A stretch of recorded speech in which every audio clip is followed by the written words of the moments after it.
Hey everybody, welcome back to Backlog Banter. Today we're taking on a wonderful discussion to the land of Kanto, or as some people who are wrong about Pokemon Gen 1 and the pronunciation of words would say, Kanto. Today, folks, ladies, gentlemen, gals, and pals, we're talking about Gen 1. That's right, we're talking about Pokemon Red, talking about Pokemon Blue, we're talking about Pokemon Yellow.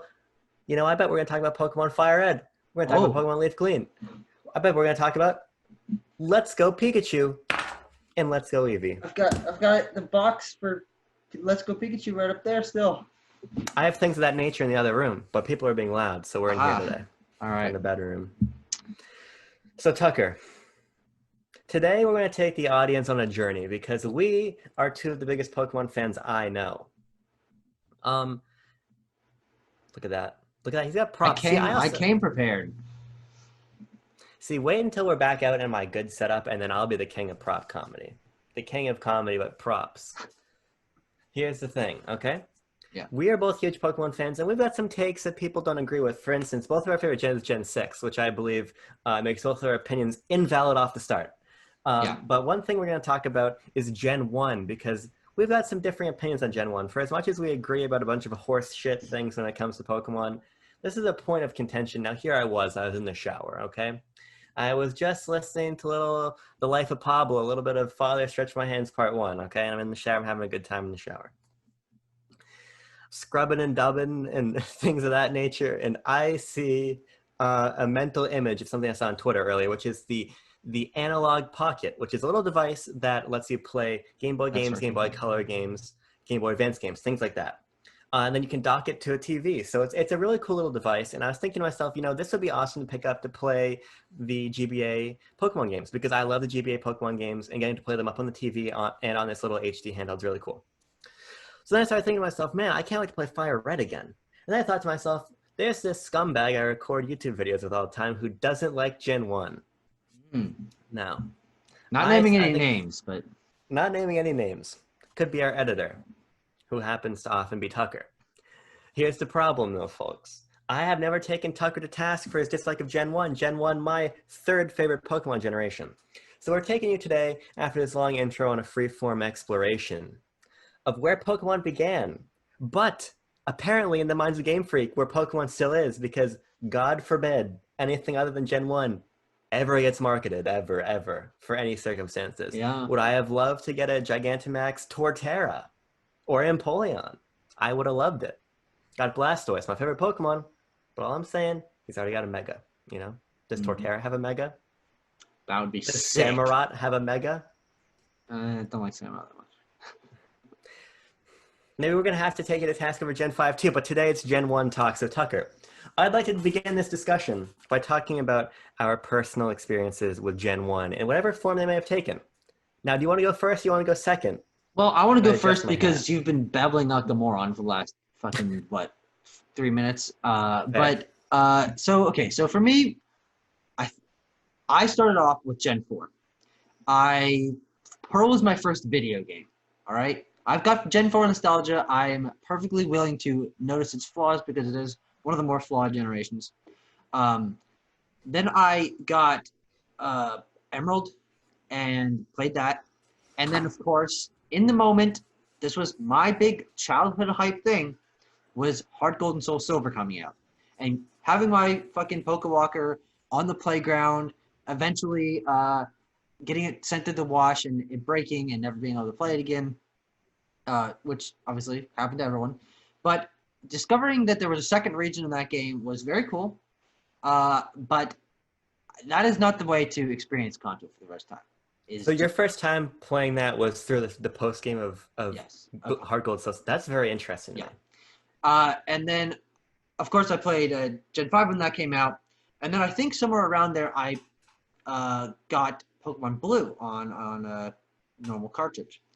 And I played that, and I was like, wow, this is not fantastic. I also played Fire Red somewhere in there. I missed Fire Red. That was actually, might have even been before Heart Gold and Soul Silver. Whatever, it doesn't matter. I played Kanto at some point in my childhood. And I just thought it was, I don't know, I just couldn't pull myself together to care. I don't think I beat any Kanto games until Let's Go. Um, I don't know. That's all I can really say. And I of course played Let's Go when it came out, and we've talked a lot about that. Never on camera. We've talked a lot about those games. That's my experience. I'm a big Pokemon fan. Gen 1 is solidly at the bottom just because I feel like it's not very interesting compared to everything else. Here's where we can break bread, as it were. Oh, that's a rather religious metaphor. I don't like the original red, blue, yellow very much. I'll meet you in the middle there. Because from a mechanical perspective, those games are fucking borked. I have played through yellow, and I played through blue. I haven't beaten either of them, but I played a significant amount of OG Gen 1. And outside of the best part of going back to OG Gen 1 is like doing the Mew glitch or doing all kinds of ridiculous shit. Those games, from a modern perspective, even when they're functioning properly, are slow and not fun to go back to. They're so antiquated. So when I'm here defending Gen 1, I'm going to defending Fire Red and then Let's Go Pikachu, because those are the two versions of Gen 1 I've not only completed, but played a lot more of. Yeah. So like you, my first gen was Gen 4, actually my first Pokemon game that was Mystery Dungeon Blue. I don't know how that... there's operator error somewhere. I asked my grandma for a Pokemon game, and she doesn't fucking know which one to get me, so I think I ended up with Blue. It's my bad, but I got Platinum eventually. I loved Platinum. Played Gen 5. I think I played Gen 6 next, and then I was at a retro shop, and I got cartridge copies of Fire Red and Sapphire. Now, I played a lot of Fire Red, played it a bunch of times. I love Fire Red. And then I played Let's Go when that first came out, and I like Let's Go significantly more than I like Sword. And I've played both extensively. So what's important is that we're both coming at Gen 1 from weird positions, because usually when people talk about Gen 1 and Genwunners, it's because they grew up with that, and they're like, yeah, fuck anything other than that when it comes to Pokemon. Like, that's where it ends. Anything after that's not a real Pokemon or whatever, right? That's not either of our experiences. My Genwunner blood always boils for Pokemon White, which is phenomenal. And I'll have to go to bat for that game for a different time. But that's where I hold my nostalgia, and that's where I have my business, right? So I'm coming with a discerning eye to Gen 1. And what I love about Gen 1, to really get now into the fucking stitches and hatches of discussion, is that Gen 1 for me, when taken out of the context of the horse shit that is the original cartridge copies of that game on Game Boy, it's a very clean and very well put together Pokemon game. It cuts through what I think is a lot of the nonsense from Gen 5 on, even Gen 4 being too much story. It cuts away a lot of the bullshit and gives you what I think is a very pure Pokemon experience. It's very iconic. When I think of iconic things from Pokemon, even though it's not where my nostalgia lies, I have to think back to stuff from Gen 1. I think Kanto is a crisply designed region. I don't think it has, the highs and lows of a place like, Unova, which I think, or even something like Galar, which I think are some of the most interesting regions. Not the best, but interesting for sure. Kanto maintains a very solid, good level of quality in terms of its design. So let's start with the region, because I know for a fact you don't like the way this region is designed. So I want to talk about that first. Yeah, so funnily enough, I went into this discussion thinking that it was not going to be that much of a debate. I thought that you were kind of on the same page as me. I don't know if we've ever had this discussion to the level that we're going to. When I fully realized what Kanto was designed like, I had played Fire Red and Blue when I was a kid, and then I got Let's Go on my Switch, and I was playing it, and I realized that everything is just generic. There's no personality to anything. It's obviously Let's Go being based on the original games maintains the blockiness of everything, which is fine. I understand, but that was personally a negative to me. I wish that they had sort of taken creative liberties and rounded out things. This is not a review of Let's Go, but I played that game for the first time completely. It took me about 6 months after that game came out to actually beat the Elite Four, because I got to the 7th gym or something, and I realized that I just did not give a shit. And I thought that I didn't have any. That was the first time I had not beaten a Pokemon game like straight from launch. Um, Man, I don't think the characters are interesting. I mean, I think they're iconic, but they're kind of just everything is kind of just the white bread of Pokemon. It lacks charm, it lacks personality, it lacks interesting design. I think the Pokemon are fine. I don't have any complaints against the Gen 1 Pokemon. But yeah, no, I don't think any of the locations are particularly memorable. It's Here's what I just want to say to that. yeah. Here's what I have to say, because I think this comes down to a fundamental split in the Pokemon fan philosophy that we have that we're gonna have to fucking bore into with a little hand tool. What I like about the I would like to locations, bore into it with a big drill. All a right. big drill, Yeah, okay, like a whole mechanical device, you know. We don't need none of that a gland good power. Makita hand drill with a good drill chuck in it, you know? You know what I'm saying? I'm a big drill fan. Construction man over here. I know, but here's the thing, right? What I think is great about the characters and the locations of I almost said Kanto, I had to catch myself, of Kanto, Oh, you almost did it is right. that they prioritize your adventure.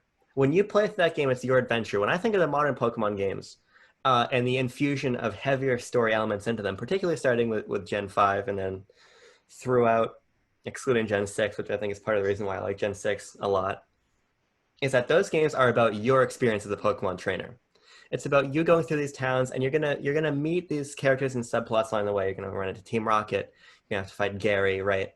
But really, it's about your adventure. It doesn't hold you back, and there's some options in terms of what routes you want to go on to and how you're going to explore. And there's things that you can miss in that game. You can miss items, you can miss locations. There's a lot of feeling of exploration and adventure to those games that I don't think was recaptured by the later Pokemon games, which are far more linear and force you to take part in story beats and encounters in a way that doesn't make you feel truly like it's your adventure, you know? And I think that's part of the reason why I like this game so much.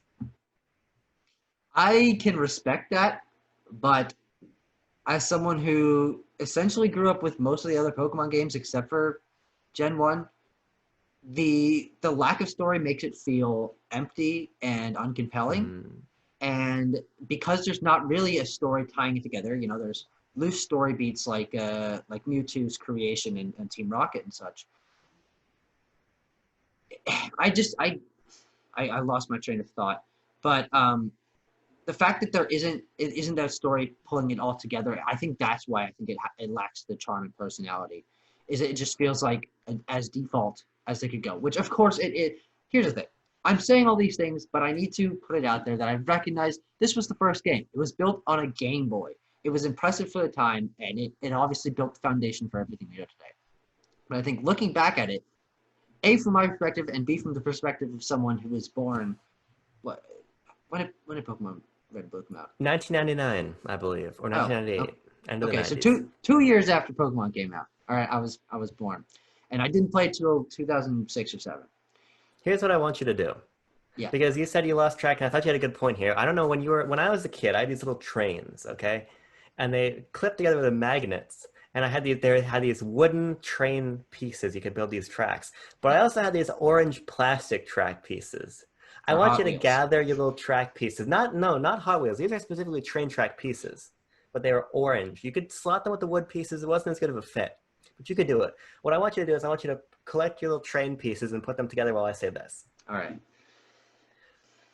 I like this story in Gen 1 for similar reasons, and this is going to be a fucking wild comparison, so put your fucking Abram has dumb opinion seatbelt on. I like the story for a lot of the same reasons I like the story in Breath of the Wild.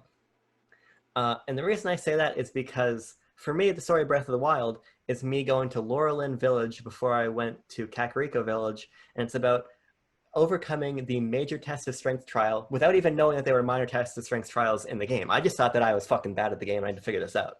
That's my story. My story is about, you know, the locations I encountered and the fights I had and the things I did. It's not necessarily for me about fighting Calamity Ganon or finding the memories, right? It's about the adventure I made and the adventure I had. When I think, and for me, that resonates more than something like Wind Waker, which I love. I absolutely fucking adore Wind Waker. But for me, my personal adventure and my story resonates more with me as a player than the story that's unfolding in front of me. That's just the way I consume games. That's part of the magic for me about storytelling through this interactive medium is that I'm able to create my adventure and have a choose your own adventure type story, but in a more intimate way. Same thing with Gen 1 for me. For me, that's about getting my starter and going to the roots and about when I was playing and I was down to only my Blastoise in the Elite Four and I'm fucking bobbing and weaving and shooting off ice beams and things of that nature, right? You know, that's my story. And about getting my Eevee from the top of where like I think the mall, you get Eevee from the top of the mall and feeding him an evolution stone. It's about things like that. That's for me. It brings Pokemon back to its most essential concepts, which is about exploration and discovery and about being this little kid going out into the world and having it be just this place for you to explore and grow and learn in. So for me, being able to go out and have this adventure and have it be my adventure, not the fucking story of Dumb Hop. It's not about fucking Barry, you know? It's not about N and a purloin, you know, it's about me. And I think that's part of the reason why the gen's so appealing to me. You know, that was very passionate and experiential. I totally understand that. However, I do think that there is something to look back on your experience. We're obviously coming from very different angles of why we enjoy Pokemon, even though we're both very big Pokemon fans.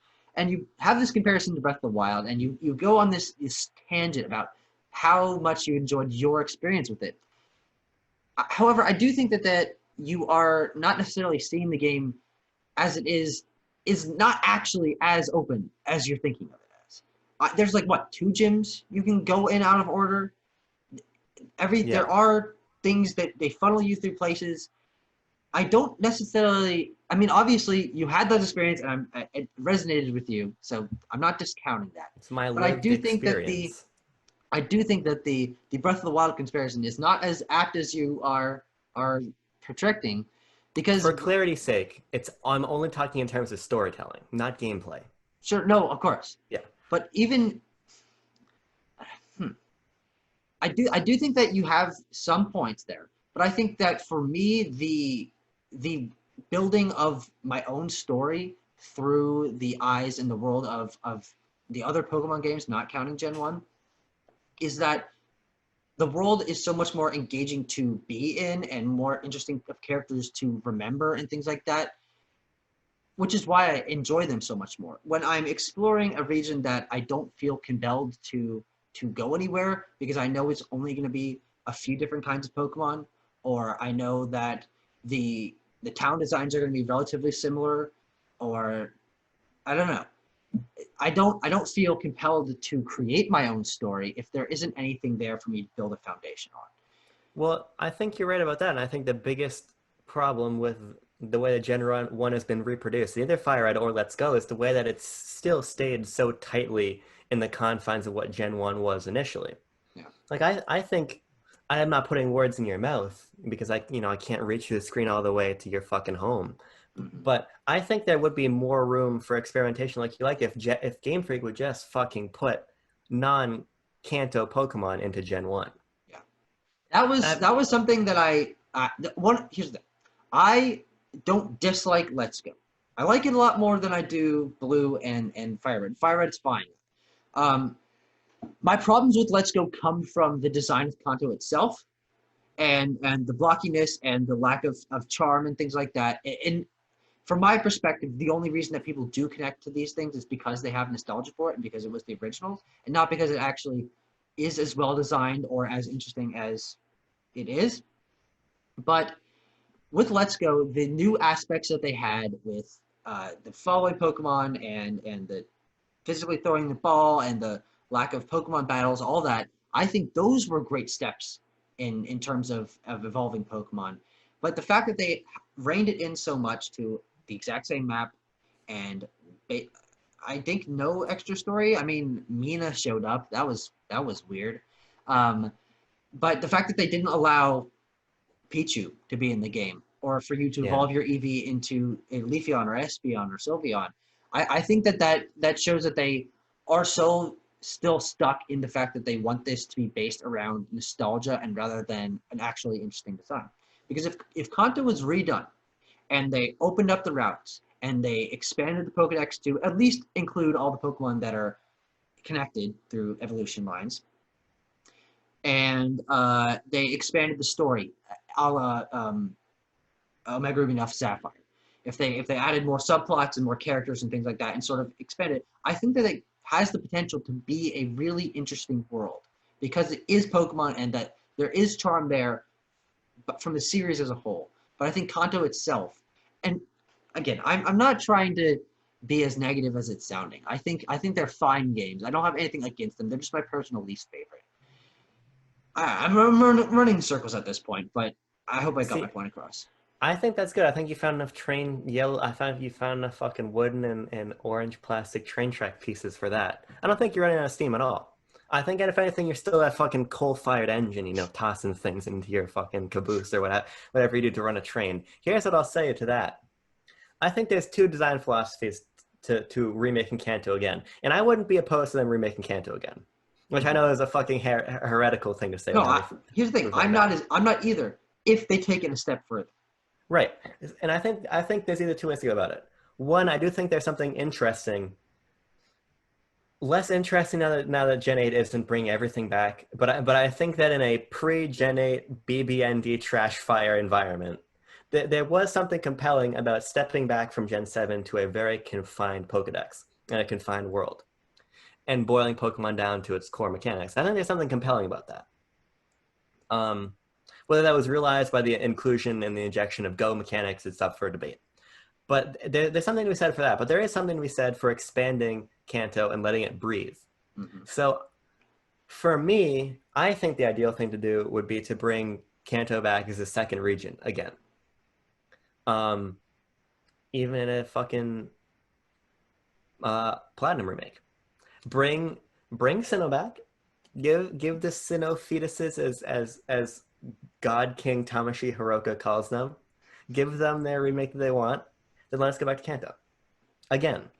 Because I think bringing all of the modern Pokemon design in modern Pokemon, not design being all these new mechanics that have never been exposed to Kanto, and bring all the new Pokemon into Kanto could make for a really interesting experience.